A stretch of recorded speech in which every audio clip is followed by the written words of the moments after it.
The Manistique Boardwalk and Riverwalk extends 1.8 miles from the eastern city limits, passing under the US 2 bridge into the downtown district. The boardwalk was first constructed in 1991, with several expansions and improvements taking place since.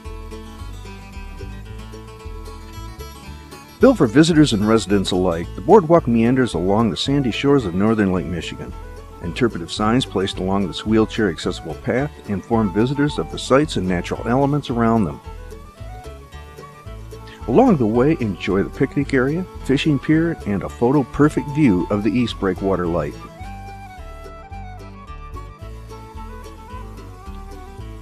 The picturesque red Manistique East Breakwater Light, located on the end of a concrete breakwater on the east side of the harbor where the Manistique River flows into Lake Michigan, welcomes travelers to the harbor town of Manistique.